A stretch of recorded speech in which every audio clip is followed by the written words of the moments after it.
ফজিলত আছে যে জুমার দিন আমরা যারা আসি আমাদের গুরুত্বপূর্ণ কিছু ইবাদত আছে।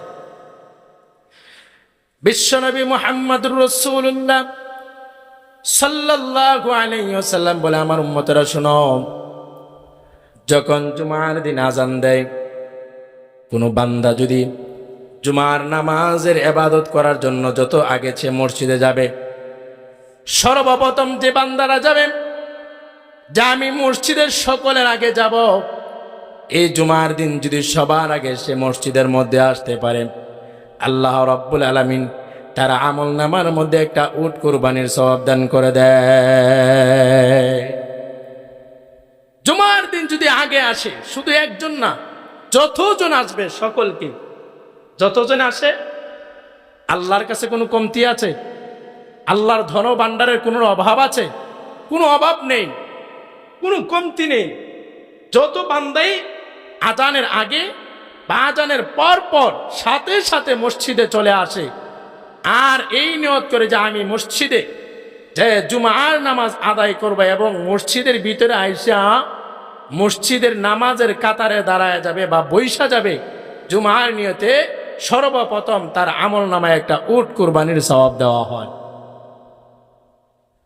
কিন্তু আপনি আসলেন, আইসা ওই বাইরে দাঁড়ায় কথা বললেন, আপনি নিয়ত করলেন না, ভিতরে আসলেন না।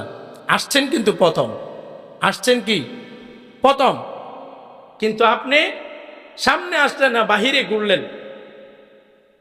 আপনি ভিতরেই ইতিকাফে আছেন, কিন্তু আপনি ভিতরে নামাজের নিয়তে আইসা আপনার নামাজের জায়গায় বসলেন না, তারপর আপনি সেই সওয়াব পাবেন না। কিন্তু নিয়ত করতে হবে, নিয়ত করে প্রথম কাতারে বসে যেতে হবে। অন্য এক হাদিসের মধ্যে রাসূল আকরাম সাল্লাল্লাহু আলাইহি ওয়াসাল্লাম বলে, হে আমার উম্মত, তোমরা যদি জানতে যে জুমার নামাজের সওয়াব কত, তোমরা দরজা দিয়ে ঢোকার জন্য সম্পত্তির জন্য যেমন ভাবে লড়াই করো, দুনিয়ার ব্যবসার জন্য যেমন ভাবে তোমরা লড়াই করো, রাজনীতির জন্য যেভাবে লড়াই করো, তার থেকে কঠিন ভাবে তোমরা কুরআন নিয়ে লড়াই করতে প্রথম কাতারে নামাজ পড়ার জন্য। সুবহানাল্লাহ বলে রাসূলুল্লাহ আমাদেরকে শিক্ষা দিয়েছে। কিন্তু আমরা সেই নিয়তটুকু করতে পারি না। বছরে 52টা সপ্তাহ, বছরে সপ্তাহ কয়টা? 52 সপ্তাহে বছর পূর্ণ হয়।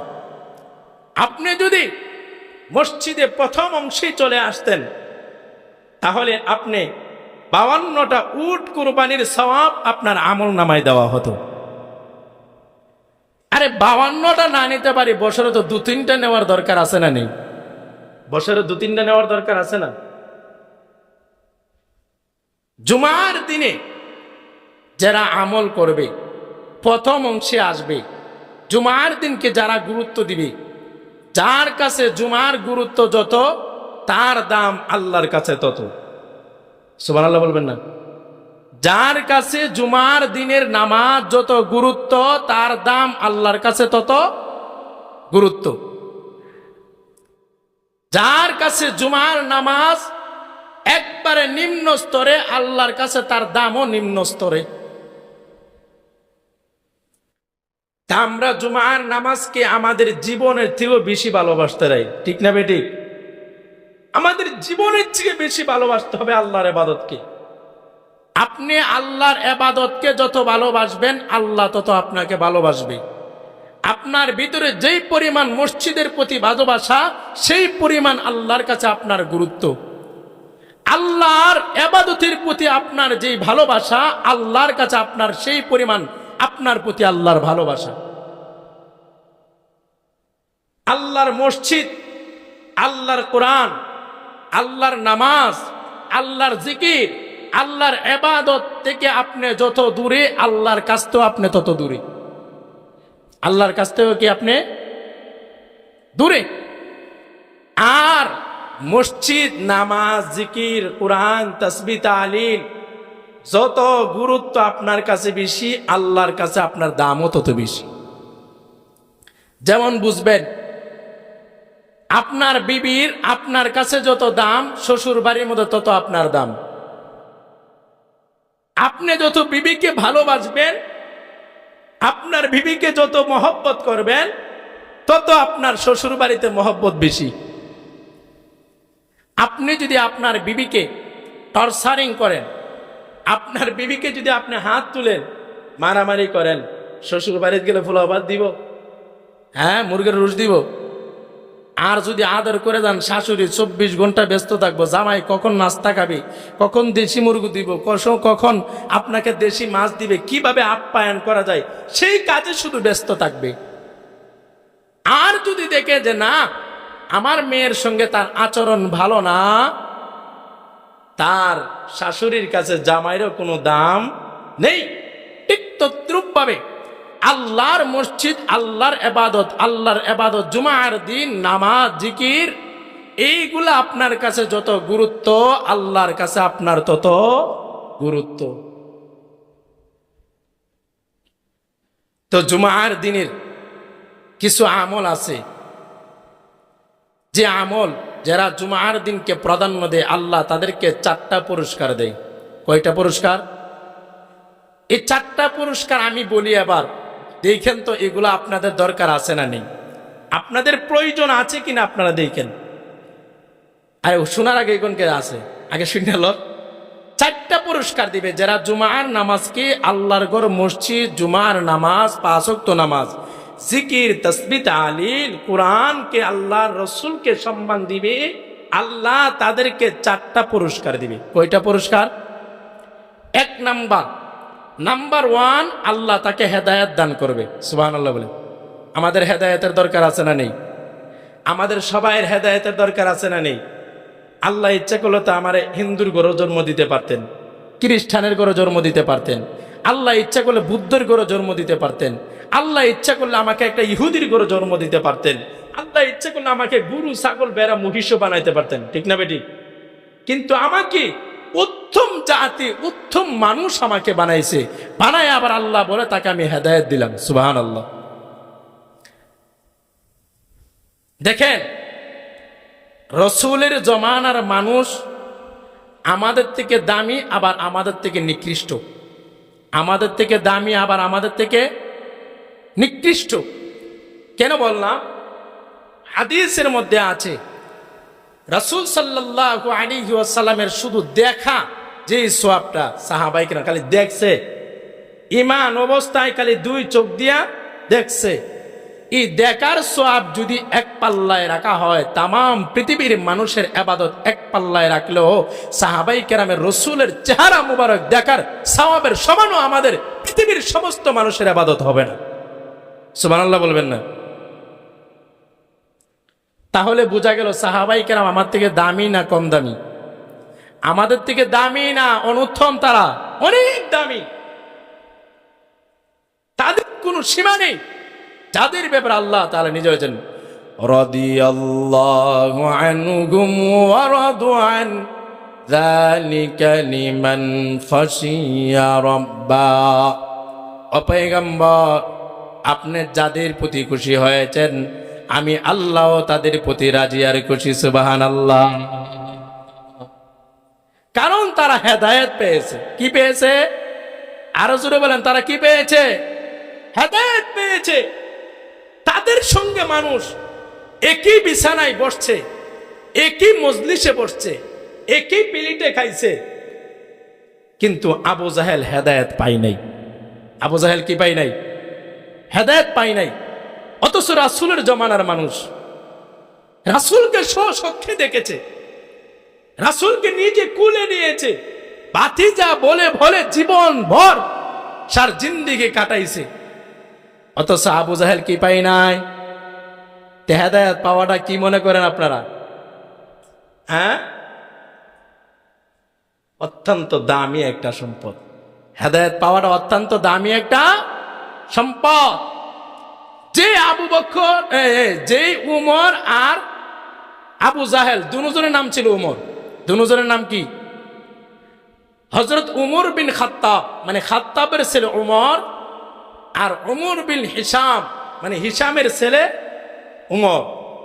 আল্লাহর রাসূল দুজনের জন্য দোয়া করেছেন যে আল্লাহ, 2 উমর থেকে আপনি 1 উমরকে হেদায়েত দান করেন, আল্লাহ হেদায়েত দিয়ে দিয়েছেন হযরতে খাত্তাবের বাড়া হযরতে উমর রাদিয়াল্লাহু তাআলা আনহুকে। সুবহানাল্লাহ। যেই উমরের ব্যাপারে হেদায়েত কেমন দেখেন, যেই উমরের ব্যাপারে আল্লাহ রাসূলুল্লাহ কানা বাদি নবিয়্যা, যে আমার পরে যদি নবী হইতেন তে উমর নবী হইতেন। সুবহানাল্লাহ বলেন না। হেদায়েত কি মনে করেন, কি মনে করেন হেদায়েত? এই হেদায়েত ওয়াজ করলে আমার সময় শেষ হয়ে যাবে। সংক্ষিপ্ত এক নাম্বার, জুমার দিনকে যারা গুরুত্ব দেয় আল্লাহ তাদেরকে পুরস্কার দিবেন কয়টা? এক নাম্বার হেদায়েত। এক নাম্বার কি? দুই নাম্বার হলো রহমত। দুই নাম্বার কি? রহমত মানে শান্তি। রহমত মানে কি? আমাদের শান্তির প্রয়োজন আছে না নেই? সালামুন হিয়া হাত্তা মাতলাইল ফজর। সবাই আমরা শান্তি চাই কি চাই না? সবাই শান্তি চায়। তা আল্লাহ বলে যারা জুমার দিন ইবাদত করে, বন্দি করে, নামাজ পড়ে আমি আল্লাহকে গুরুত্ব দেয়, তাদেরকে আমি রহমত নাজিল করে দেই, মানে শান্তি নাজিল করে দেই। সুবহানাল্লাহ। তিন নাম্বার হলো তাদেরকে মাগফিরাত দান করি। মাগফিরাত মানে কি? তাদের গুনাহ মাফ করে দেই। সুবহানাল্লাহ বলবেন না? মাগফিরাত মানে কি? গুনাহ মাফ করে। তা আমাদের এই যতটুকু বয়স হয়েছে, যতটুকু বয়স হয়েছে, এই বয়সের মধ্যে আমাদের গুনাহ আছে না নেই? এমন কোন মানুষ আছে যে আমার গুনাহ নাই? একমাত্র রসুল আর নবীরা ছাড়া কেউ বলার মতো কোনো ক্ষমতা নাই।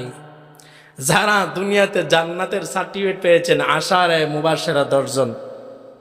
হযরত আবু বকর কাক দেখে কাঁদে আর বলে, হায় রে কাক, তুই কাক না হয়ে যদি আমি কাক হইতাম কত না উত্তম হইতাম। কারণ কিয়ামতের মাঠে আমি যতই জান্নাতি ঘোষণা পাই না কেন, আমার হিসাব আল্লাহর সামনে দেওয়া লাগবে, কিন্তু তোর হিসাব দেওয়া লাগবে না। সুবহানাল্লাহ বলেন না? তাদের কি চিন্তা ছিল, তাদের কি চিন্তা ছিল। হযরত উমর, যিনি মুসলমানদের উম্মতে মুহাম্মদের মধ্যে 2 নম্বরের নাম যার হলো হযরত উমর। উমরে বলে তাম পৃথিবীর মানুষ সব জান্নাতি, শুধু একজন জাহান্নামী, এটা হলাম আমি উমর। এটা হলাম আমি কি? উমর। এটা আমি উমর হব। তাদের কি চিন্তা ছিল। কিন্তু আল্লাহ বলছে তোমাদের মাগফিরাত, আমি তোমাদেরকে মাগফিরাত করে দিলাম, তোমাদের গুনাহ আমি মাফ করে দিলাম। 4 নাম্বার হলো আল্লাহ তাআলা তাদের ঠিকানা জান্নাত দিয়ে দেন। সুবহানাল্লাহ। 1 নাম্বার হলো হেদায়েত। 1 নাম্বার কি? আবার বলেন, 1 নাম্বার কি? 2 নাম্বার হলো, 2 নাম্বার রহমত, 3 নাম্বার মাগফিরাত, 4 নাম্বার হলো সুজা জান্নাত। সুবহানাল্লাহ। এই 4টা আমাদের প্রয়োজন আছে না নেই? তাহলে জুমার দিনকে গুরুত্ব দেওয়া লাগবে কি লাগবে না? এবার আসেন পিছনের কথায়। যে আল্লাহ কি বলেছেন, আল্লাহ রসুল কি বলেছেন? আল্লাহ বলেছেন যে জুমার দিন আজান দেওয়ার সাথে সাথে মি ইয়াউমিল জুমআ ফাসআউ ইলা যিকরিল্লাহি ওয়া দারুল বাই। আজান দেওয়ার সাথে সাথে তোমার ব্যবসা বাণিজ্য কাজ কর্ম যা আছে তোমার জন্য হারাম। তুমি জুমার জন্য প্রস্তুতি হয়ে যাও। আল্লাহ রসুল বলে তুমি যদি তোমার এই বিসর্জন দাও, তোমার ব্যবসা আজান দেওয়ার পরে বন্ধ করে দাও, তোমার ফসলাদির জমিন থেকে তোমার কাজ বন্ধ করে দাও, তুমি অত্যন্ত দামি হয়ে যাবে। কেমন? আল্লাহ রাসূল বলে তুমি প্রথম অংশে যদি তুমি মসজিদে যাও, আল্লাহ তাআলা তোমার আমল নামায় একটা উট কুরবানির সওয়াব দান করে দিবে। এরপরে দেরিতে যদি আসেন, দেরিতে আসলে আল্লাহ তাআলা তোমাকে একটা গরু বা মহিষ জবাই করার সওয়াব দিবে, আস্তে আস্তে কমে। এরপরে যারা আসে তাদের আমল নামায় ছাগল বা দুম্বা বেড়া এই জাতীয় পশু জবাই করলে যে সওয়াব, কুরবানি দিলে যে সওয়াব, এই সওয়াব দান করে। এরপরে যদি হয়, মুফাসসির হাদিসে নাই, বলতেছে যে এটা একটা লাগাইলো আর কি, মুফাসসিররা বোঝানোর জন্য যে এটা এই দুম্বা পর্যন্ত কুরবানি দেওয়া জায়েজ আছে। এরপরে তার কুরবানি দেওয়া 4 পাওয়া ছাড়া 2 পাওয়া কুরবানি দেওয়া জায়েজ নেই। হ্যাঁ, এই কারণে বলতেছে যে যদি একবারে চতুর্থম একবার লাস্টে নামাজে দাঁড়ায় যায়, বোঝাই যাব, এমন সময় অনেকে আসে কি আসে না? অনেক কপাল পুরা আছে না নেই? আছে। সে পাবে মুরুগ জবাই করার সওয়াব। মুরুগ জবাই করার, তাহলে বুঝা গেল মুরুগ জবাই করা কুরবানি দেওয়া জায়েজ আছে নি? মুরুগ কুরবানি দিলে কুরবানি হইব নি? তাহলে মুরুগ যেমন কুরবানিত নাই, তার সওয়াবও নাই। তার কি নাই? একবারে লাস্টে যেটা আসে এটার কি নাই? সওয়াবও নাই। দেখেন জুমার দিনের গুরুত্ব। আমাদের আজকে দরকার ছিল, জুমার দিনের দরকার ছিল আমাদের মসজিদে ঢুকার সময় কোনোদিন দেখছি নি ধাক্কা ধাক্কি হইতে? কথা বলেন। আরে মসজিদে ঢুকার সময় নামাজ পড়ার জন্য আসছেন, ওই সময় ধাক্কা ধাক্কি দেখছেন নি কোনোদিন? ধাক্কা ধাক্কি। আর বের হওয়ার সময় ধাক্কা ধাক্কি আছে না নেই? ধাক্কা ধাক্কি আছে না নেই? দেখবেন নামাজ শেষ, হেতের বাদাল জুমাও নাই, হেতের 2 রাকাত সুন্নতও নাই। এমন মানুষ আছে না নেই? কম না বেশি? হ্যাঁ, কি হেদায়েত পাইবে বুঝেন? এটা ফর্মালিটি আর কি। কোনো মতে জুমার দিন নামাজ না বলে মানুষ কি না কি বলে, ফর্মালিটি আদায় করার জন্য আসে। তাহলে আমরা ফর্মালিটি আদায় করব না দিনের সাথে, ইয়াকিনের সাথে, বিশ্বাসের সাথে আল্লাহকে রাজি খুশি করার জন্য ইবাদত করব? আল্লাহকে রাজি খুশি করার জন্য ইবাদত। আল্লাহ তাআলা আমাদের সবাইকে আল্লাহকে রাজি খুশি করার জন্য ইবাদত করার তৌফিক আমাদেরকে দান করুন। বলি আমিন। আর জোরে বলি আমিন।